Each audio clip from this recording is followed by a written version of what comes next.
Sir आए हुए हैं जो हमारे आर्मी में सेवाएं देते हैं और मेडिकल संबंधी जानकारियां भी हमको मिलती हैं।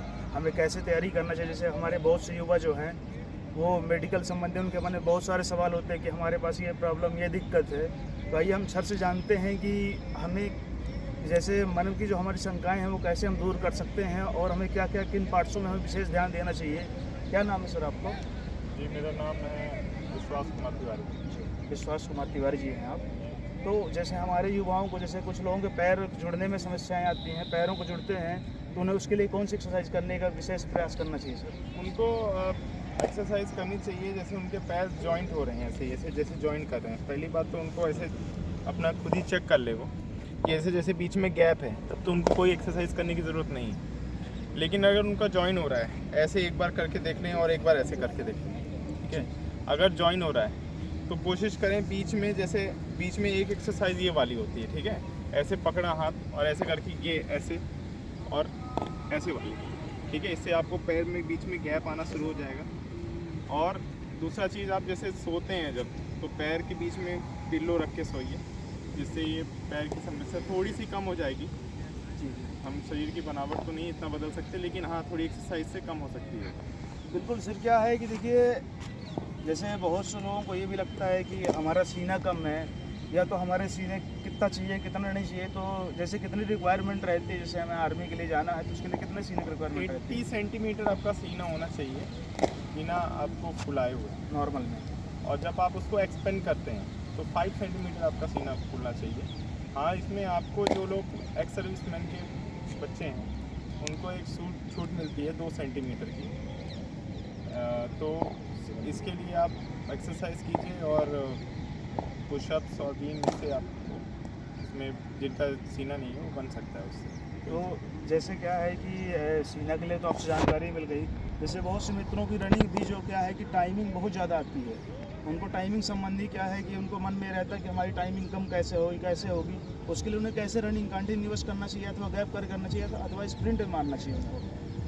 रनिंग के लिए आपको ज़्यादा से ज़्यादा दौड़ने की ज़रूरत है। आपको दौड़ने से पहले स्ट्रेचिंग कीजिए थोड़ी सी, और दौड़ के आने के बाद भी स्ट्रेचिंग बहुत इंपॉर्टेंट है, और एक्सरसाइज दौड़ के आने के बाद दौड़िए।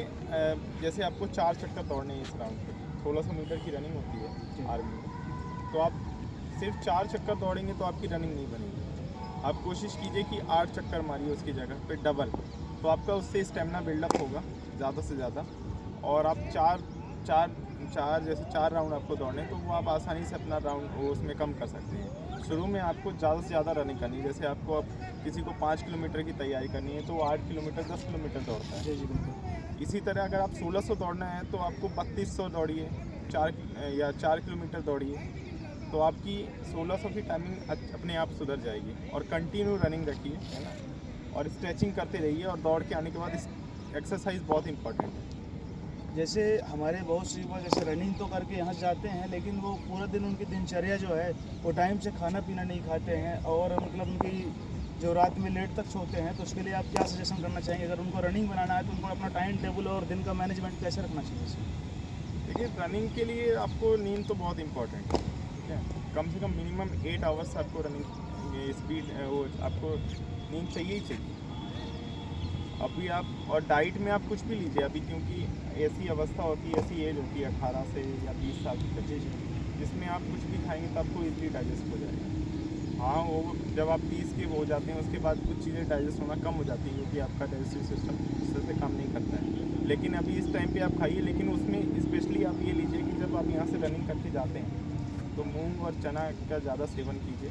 सुबह सुबह नाश्ते में उसको लीजिए पहले, यहाँ से जाने के बाद पैरों को मसाज करिए दौड़ने के बाद, तो आपको इससे रनिंग में बहुत फ़ायदे होंगे। जैसे मैं ये देखता हूँ कि हमारे बहुत से मित्र हैं, वो बहुत से 4 साढ़े 4 ही आ जाते हैं, और 2-4 दिन आते हैं उसके बाद फिर आना बंद कर देते हैं। क्योंकि मैं भी काफ़ी समय से ग्राउंड जुड़ा हुआ हूँ, तो उनको तो 2-4 दिन बहुत उनके अंदर उत्साह और जोश होता है, लेकिन वो अपना टाइम टेबल कहीं ना कहीं मैनेज न कर पाने के कारण, क्योंकि रात में वो लगभग 11-12 बजे तक सोते हैं, और वो 3:30-4 बजे जग के जाते हैं। तो 4-10 दिन तो उनके अंदर उत्साह बहुत ज़्यादा होता है, लेकिन उसके बाद में फिर वो धीरे धीरे डल हो जाता है और वो बिल्कुल ही आना बंद कर देते हैं ग्राउंड पे। देखिए, तो इसके लिए क्या टिप्स देना चाहेंगे? इससे तो आपको फ़ायदे नहीं होंगे। अगर आप रात को 11-12 बजे सो रहे हैं और सुबह 3 बजे 4 बजे उठ के आ भी जा रहे हैं, तो आपकी नींद ही जब पूरी नहीं होती तो आप रनिंग में आपको उतना ज़्यादा फ़ायदा नहीं हो पाएगा। आपको नींद बहुत इंपॉर्टेंट है रनिंग के लिए, सबसे ज़्यादा एक आपको 8 आवर्स सोना ही सोना है। अगर 8 नहीं सो सकते तो 6 घंटे तो सोइए ही सोइए मिनिमम जी। और उसके बाद रनिंग कीजिए। मैं उनको ये सजेस्ट नहीं करूँगा कि वो लोग रात को 11-12 बजे सो रहे हैं और फिर सुबह आके रनिंग कर रहे हैं, तो उनसे और उनको मतलब उनका पूरा दिन अगले भी जो काम कर रहे हैं उसमें भी उनका मन नहीं लगेगा और उनको थकान रहेगी, टायर्डनेस रहेगी पूरा दिन। जैसे सर आपने क्या है कि भर्ती के पहले जो भी अपना शेड्यूल रखा था, तो सिलेक्शन होने के पहले आप फर्स्ट अटैम्प्ट में होते कि 2-3 बार प्रयास करने के बाद आपको सफलता नहीं, मेरा पहले ही अटैम्प्ट में हो गया था, क्योंकि मैंने ग्राउंड में बहुत मेहनत की थी और मैं जब अपनी स्कूल टाइम पे ही टाइम निकाल करके रनिंग करने आता था यहाँ पे। सुबह मैं जब स्कूल जाने से पहले ही यहाँ पे रनिंग कर रहा था और जब मैंने मतलब 12th में जैसे ही मेरा रिज़ल्ट आना बाकी था और मैं यहाँ पे मतलब सुबह भी आता था और शाम को आता था, पर स्पेशली मैं शाम को ज़्यादा रनिंग करता था। तो आप अपना ऐसा रूटीन बना लीजिए और ग्रुप में दौड़ने की ज़्यादा से ज़्यादा कोशिश कीजिए कि ग्रुप में आपका जो है सुधार होता है रनिंग का, क्योंकि आप उनके साथ कॉम्पीट करते हैं जिनके साथ। आप अकेले दौड़ोगे तो आपको अपनी स्पीड नहीं पता चलेगी, आपकी स्ट्रेंथ नहीं पता चलेगी कि आप कितना स्पीड लगा सकते हो, आपके अंदर कितनी स्ट्रेंथ और है। आप किसी के साथ दौड़ोगे, आपको कोई आगे निकल रहा है तो आप उसके साथ कॉम्पीट करोगे, आपको पता चलेगा कि मेरे अंदर और कितनी ताकत है। जी बिल्कुल। क्या होता क्या है ना, देखिए हमारे बहुत से मित्र जो है ये देखते हैं कि सर का सिलेक्शन हो चुका है, उनमें अलग कुछ काबिलियत रही होगी, तो ऐसे कुछ ऐसा होगा या तो उनका लक होगा, लक्ष्य वगैरह से कुछ नहीं होता। देखिए क्या है कि जितनी मेहनत होगी उतनी जल्दी सफलता मिलेगी, मेरा ये मानना रहता है। और सारी चीज़ें मेहनत के ऊपर ही डिपेंड करती है। हम क्या है किसी भी सफल व्यक्ति का हमेशा प्रेजेंट देखते हैं, हमें उसका पास्ट देखना चाहिए। जैसे आप अभी प्रेजेंट में तो आप अच्छी सर्विस में हैं, अच्छे फैसिलिटी में है, लेकिन आपको पास्ट अगर कोई भी मित्र हमारा देखना चाहेगा तो उससे क्या है कि आपको संघर्ष और उसकी थोड़ा सा आप हमें जानकारी दीजिए कि आपने कितना स्ट्रगल करके आज सेना में ज्वाइनिंग की है। देखिए, अगर स्ट्रगल की बात की जाए तो स्ट्रगल तो बहुत हुआ है, ठीक है। आप अपना टाइम एक उस टाइम पे भर्ती में जाते हैं तब आपकी कोई और कंडीशन रहती है। आज आप जिस स्टेज पे हैं लोगों को दिख रहा है कि आप अच्छी जगह पे पहुंच गए हैं और सबको कौन वर्दी नहीं पहनना चाहता। अभी इस ग्राउंड में जितने लोग आ रहे हैं सब चाहते हैं कि हम आर्मी में जाएँ और सेलेक्ट हों, लेकिन उसके पीछे की बहुत मेहनत होती है। कोई भी जो भी एफ़र्ट लगा के बिना एफ़र्ट लगाए कोई नहीं हुआ है।